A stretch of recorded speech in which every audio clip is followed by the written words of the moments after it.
God bless you in the mighty name of Jesus. It is your friend again in the School of Prayer and Deliverance, Daniel Olukoya. I am most warmly welcome to today's broadcast. The Lord Almighty will continue to bless your life mightily. Glory be to the name of Jehovah. We thank God for another day, and we thank God for His grace upon your life. Glory be to the name of the Lord Jesus Christ. Close your eyes, bow down your heads, and let us pray. Father, we thank you for the power in the blood of Jesus. Father, we thank you for the victory won on the cross of Calvary. Father, we thank you for the mightiness of your name and your power. Father, we thank you because you are a God of righteousness and power. Father, we thank you because there is nothing beyond your authority, nothing beyond your power. Father, we thank you because your word is the eternal word. Your power is the absolute power. Father, we thank you for the ever-efficacious blood of Jesus. Power to save, to heal, and to deliver to the uttermost. We give you all the glory in the name of Jesus. Father, lay your hands upon us. Do wonders in our lives. Open our understanding. Thank you, Heavenly Father. In Jesus' name we pray. Amen. We're looking at what I call the anointed no. The anointed no. The anointed no. In Matthew chapter 16, Peter was saying something, and Jesus had to say no. Matthew 16:21. From that time forth began Jesus to show unto his disciples that he must go to Jerusalem and suffer many things of the elders and chief priests and scribes, and be killed, and be raised against the third day.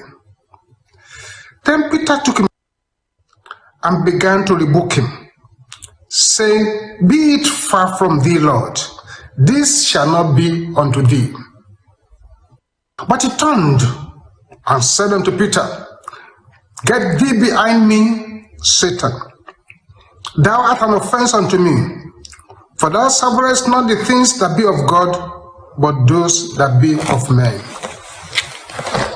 The anointed no. There is a power in the word no. No is an anointed word which has the power to break evil yokes.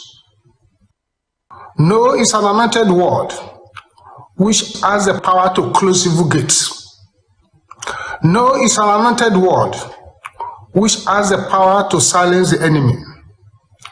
No is an anointed word which has the power to bind evil. No is an anointed word which has the power to refuse permission for the enemy to operate. No is an anointed word which has the power to say, you can't come in here. This place is not your habitation. No is an anointed word which has the ability and the capability to pull down strongholds. No one can be used by God who does not know how to say an anointed no. No can be used to turn the situation from bad to good.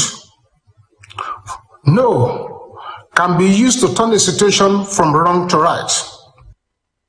Saying a sound, solid, anointed no can free you from burden you really don't need to carry. No is the smallest but most useful word. No is found 1,676 times in the Bible. It is generally a small word in any language. No one can amount to much in life who cannot properly use the word no. The power to say no defines independence. A slave cannot say no. Only a free man can say no.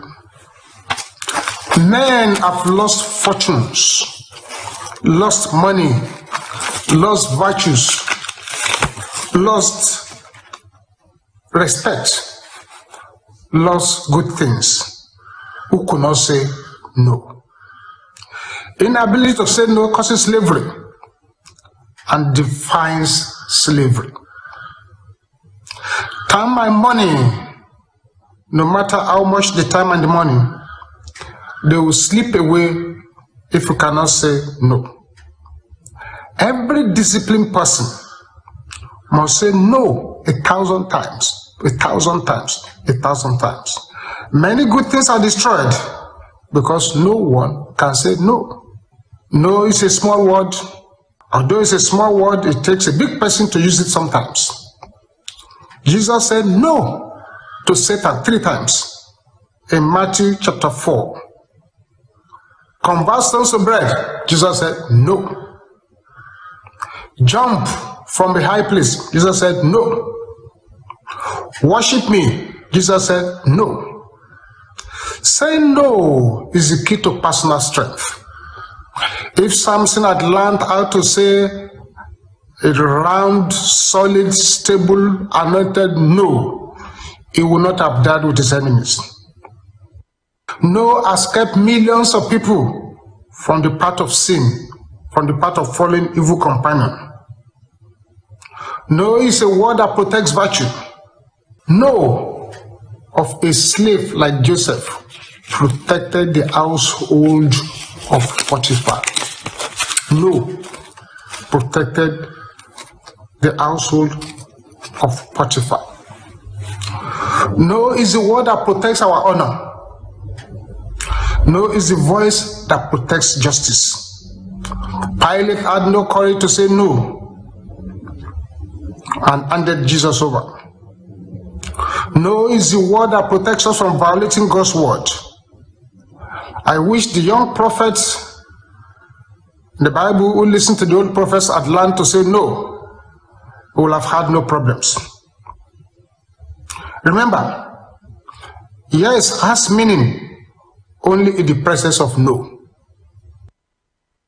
If Eve, listen very well, beloved, if Eve had said no, sin would not have entered into the world. That Shunammite woman, whose child died, said no to death. Naaman said no to disease. King Jehoshaphat in 2 Chronicles chapter 20:22 said no to defeat. Too many times we just give up at the edge of our miracles. I want to encourage you. Say no to every obstacle. Say no to the lies of the devil. Say no to defeat all kinds of fear and discouragement. Say no to the devil and whatever he may be bringing to your mind. Take solid steps of self-encouragement. Don't allow discouragement to fill your soul. Say no.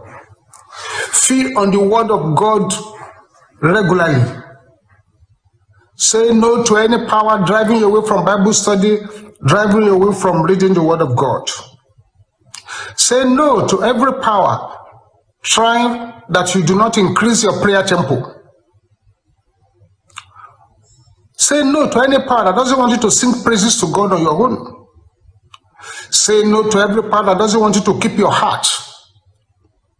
Say no to every power that doesn't want you to watch your words. This is a time we need that anointed no. No. It's a time to tell the enemy no regrouping, no violence, no reinforcement, no arguing. One way only. Come out in the name of Jesus. It's time to say, when I say no today, any evil power that will say yes, be bound in the name of Jesus. There are only 2 words that determine your destiny in life. Yes and no. Yes for the good to come. No for the evil to stay. These two powerful words is a very serious matter. If you do not arrest the progress of evil in your life, they continue marching around as landlords in your house. Sometimes during deliverance, when we pray for people, certain spirits, they face the deliverance ministers and said no. And when we say, why are you saying no? Get out of this person. They give us answers. I said no, because he has been dedicated to me from birth. No, she doesn't want me to go. No, our mother gave that to us. No, he or she has made a covenant with us. Come out. Say no. So why are you saying no? He said, because I slept with one of our members. Come out. Said no. Why are you saying no? He said, because she's our queen. Come out. Demon will say no. So, but why are you saying no? Say she has one of our materials in his possession. These dark spirits always have legal reasons to stay in a life. And they use that strong word, no. Arise today, beloved, and act against any situation surrounding you. Act against any sickness. Change your position and God will change your situation right now. Many people have agreed with the enemy for too long. Let me now take you to one of my favorite passages in scripture. In 2 Corinthians chapter 4, verse 8 to 9. 2 Corinthians chapter 4, verse 8 to 9. 2 Corinthians 4, 8 to 9. We are troubled on every side, yet not distressed. We are perplexed, but not in despair. We are persecuted, but not forsaken. We are cast down, but not destroyed. Always bearing about in the body the dying of the Lord Jesus, that the life also of Jesus might be made manifest in our body. Very powerful scripture. We're troubled on every side, yet not distressed. We're perplexed, but not in despair. Persecuted, but not forsaken. Cast down, but not destroyed. Are you experiencing trouble in any form now, apart from what everyone is going through? Do you feel like problems are coming to you at any direction? And at every direction, problems are finding their ways to you? Saying an anointed no this day can end these things. It is true, adversity comes to everybody. Everyone faces difficulties, problems, and hardships. But believers don't quit. Believers don't give up. Good people fall. Good people make mistakes. Good people have setbacks. But they have learned to say no to failure, and they have refused to quit. You are not a failure when you fall. You are only a learner. You may have been knocked down, but you are not knocked out. The fight is not over yet. You will win if you yet get up and say no to the antics of the enemy. Maybe the devil has knocked you down physically. Right there where you are, say no today. Maybe it's knocked you down emotionally, spiritually, financially. You are confused, perplexed, and discouraged. You can say no today. The last chapter of your life has not yet been written, and I hope for any situation in which you find yourself.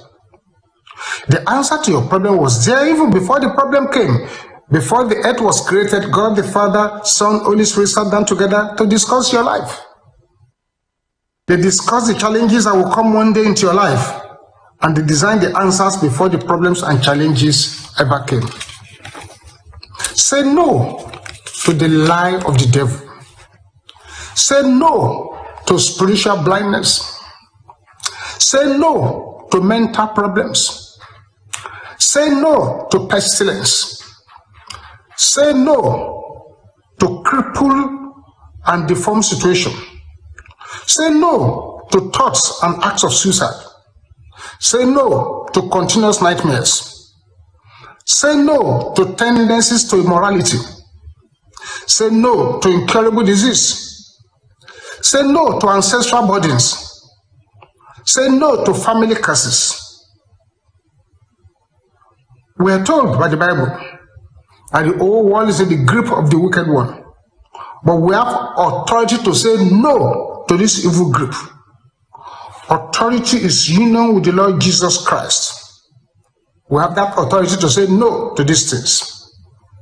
Authority is union with the Lord Jesus Christ, who was crucified, who died, who was buried, who was raised from the dead, who ascended to heaven and seated at the right hand of the Father.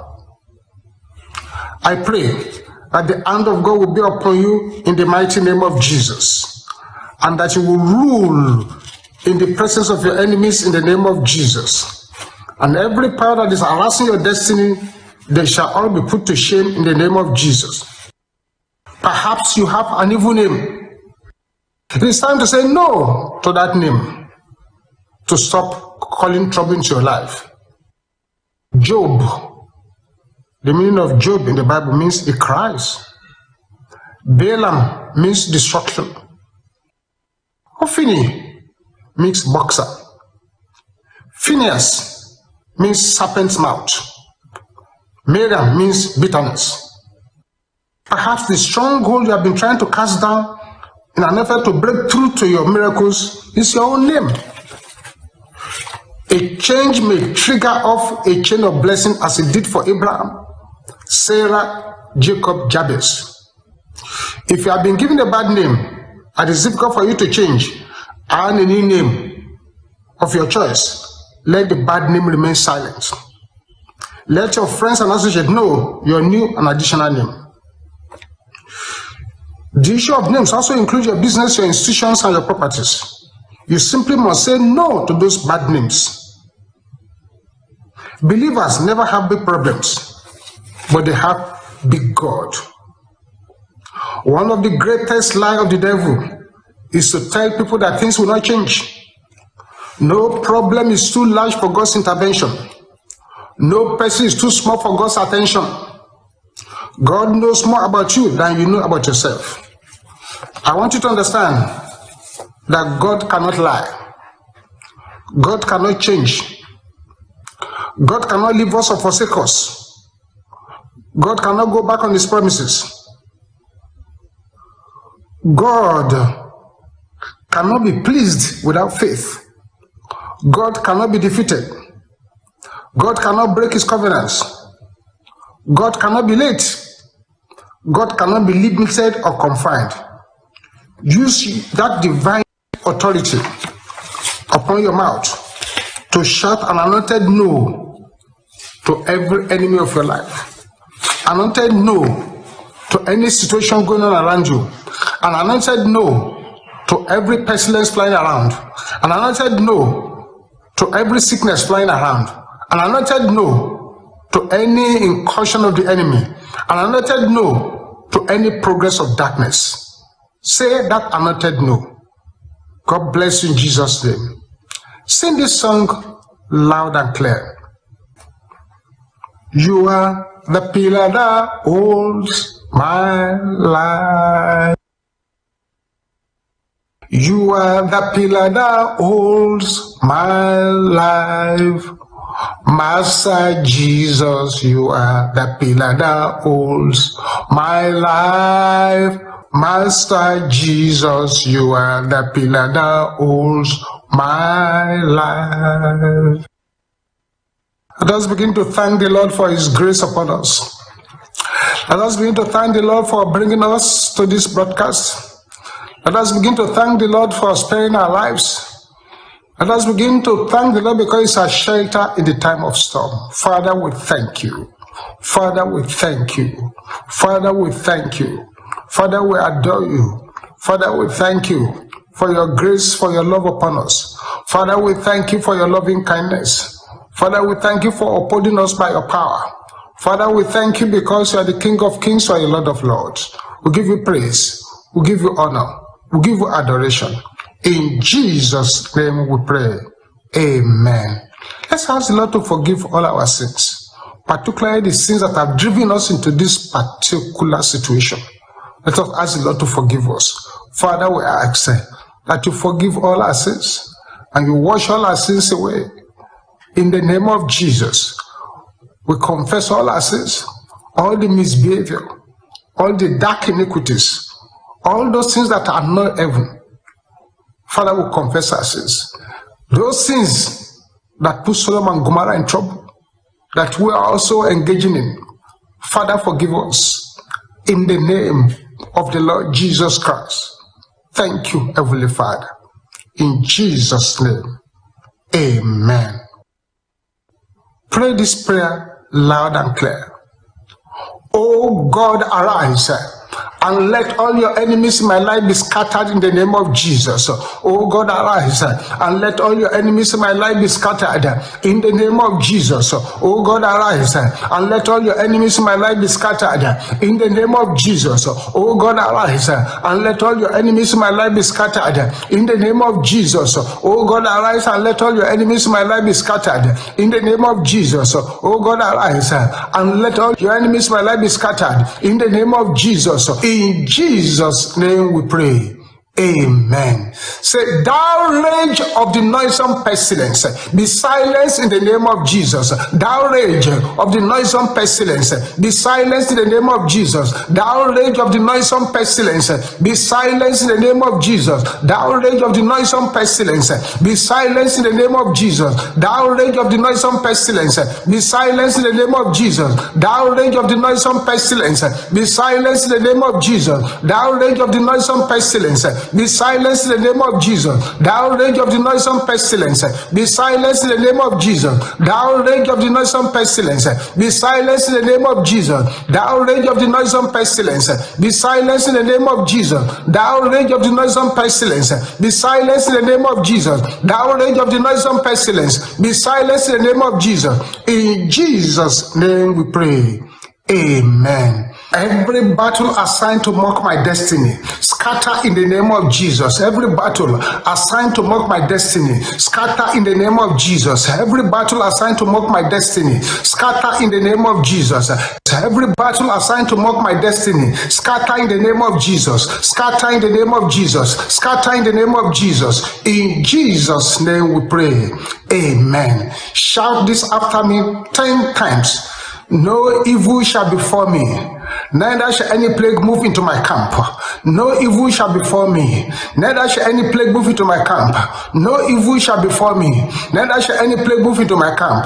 No evil shall befall me, neither shall any plague move into my camp. No evil shall befall me, neither shall any plague move into my camp. No evil shall befall me, neither shall any plague move into my camp. No evil shall befall me, neither shall any plague move into my camp. No evil shall befall me, neither shall any plague move into my camp. No evil shall befall me, neither shall any plague move into my camp. No evil shall befall me, neither shall any plague move into my camp. A sevenfold amen, amen, amen, amen, amen, amen, amen, amen. Can you shout this again loud and clear? Every eater of flesh and drinker of blood, I am not your candidate. Die in the name of Jesus. Every eater of flesh and drinker of blood, I am not your candidate. Die in the name of Jesus. Die in the name of Jesus. I'm not your candidate. Die in the name of Jesus. Die in the name of Jesus. Die in the name of Jesus. In Jesus' name we pray. Amen.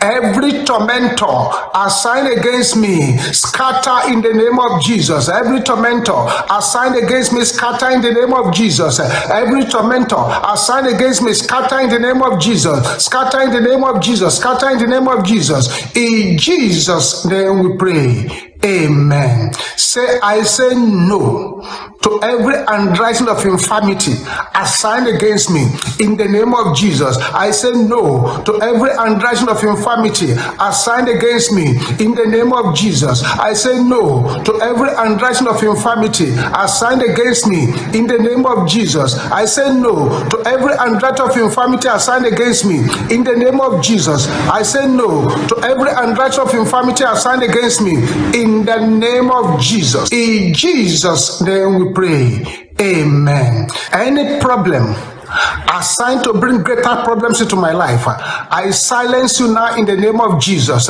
Any problem assigned to bring greater problems into my life, I silence you now in the name of Jesus. Any problem assigned to bring greater problems into my life, I silence you now in the name of Jesus. Any problem assigned to bring greater problems into my life, I silence you now in the name of Jesus. In Jesus' name we pray. Amen. Say, any power assigned to quench my life, die by fire in the name of Jesus. Any power assigned to quench my life, die by fire in the name of Jesus. Die by fire in the name of Jesus. In Jesus' name we pray.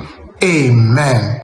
It is written that the strangers shall fade away, and they shall be afraid of their close places. Say this loud and clear. I say no to any stranger in my body in the name of Jesus.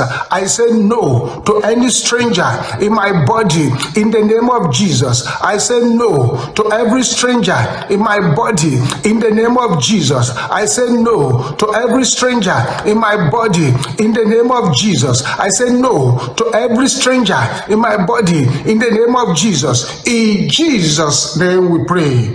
Amen. Can you say this loud and clear? You strong man of health destruction, I am not your candidate. Die in the name of Jesus. You strong man of health destruction, I am not your candidate. Die in the name of Jesus. You strong man of health destruction, I am not your candidate. Die in the name of Jesus. You strong man of health destruction, I am not your candidate. Die in the name of Jesus. You strong man of health destruction, I am not your candidate. Die in the name of Jesus. You strong man of health destruction, I am not your candidate. Die in the name of Jesus. In Jesus' name we pray. Amen. As we continue praying, let's look at what the book of Amos says, so that you can put what is happening now into proper perspective and be able to pray with wisdom in this matter. And be able to pray with wisdom in this matter. In the book of Amos, Amos chapter 3, look at what it says in verse 6. Shall a trumpet be blown in the city, and the people not be afraid? Shall there be evil in a city, and the Lord hath not done it? Shall the trumpet be blown in the city and the people not be afraid? People are afraid now. Shall there be evil in the city and the Lord hath not done it? Meaning that nothing happens without divine permission. And by all things can be arrested by his power. Can we say this loud and clear? Holy Ghost, arise. Overshadow me and my family by your presence in the name of Jesus. Holy Ghost, arise. Overshadow me and my family by your presence in the name of Jesus. Holy Ghost, arise. Overshadow me and my family by your presence in the name of Jesus. Holy Ghost, arise. Overshadow me and my family by your presence in the name of Jesus. In Jesus' name we pray. Amen. Say, any ancient battle assigned to pull me down, I bury them now in the name of Jesus. Any ancient battle assigned to pull me down, I bury you now in the name of Jesus. Any ancient battle assigned to pull me down, I bury you now in the name of Jesus. Any ancient battle assigned to pull me down, I bury you now in the name of Jesus. In Jesus' name we pray. Amen. Can you shout this loud and clear? No weapon formed against my health shall prosper. In the name of Jesus, no weapon formed against my health shall prosper. In the name of Jesus, no weapon formed against my health shall prosper. In the name of Jesus, in Jesus' name we pray. Amen. Father, I'm praying for your children who have gathered here. I decree by the decree of heavens that it shall be well with you. Any yoke of the enemy assigned against you shall be broken to pieces. Father, you are the great physician. Overshadow your people by the presence of your power. In the name of Jesus, let your people know, let them see, let them experience your power in the name of Jesus. Father, let your spirit flow all over the environment, and let your spirit sanitize the environment. Let every pestilence flying about be disgraced in the name of Jesus. Oh heavens, arise in your mercy and in your power, and put to shame every enemy of our lives in the name of Jesus. Father, move in a new way. Cover your people, protect your people. Lord, let there be a cessation of all this scourge in the name of Jesus. Oh God, arise and let every enemy of our health, every enemy of our destiny, every enemy of our well-being be scattered now in the name of Jesus. Father, let your mercy speak in this situation. Thank you, Heavenly Father. In Jesus' name we pray. Amen. If you have this infirmity in your body, or you feel you have any infirmity in your body, if you bring out your water now, we're going to pray on them, or the oil. Father, let your anointing fall upon the water, oil, or any faith material like a mantle brought here.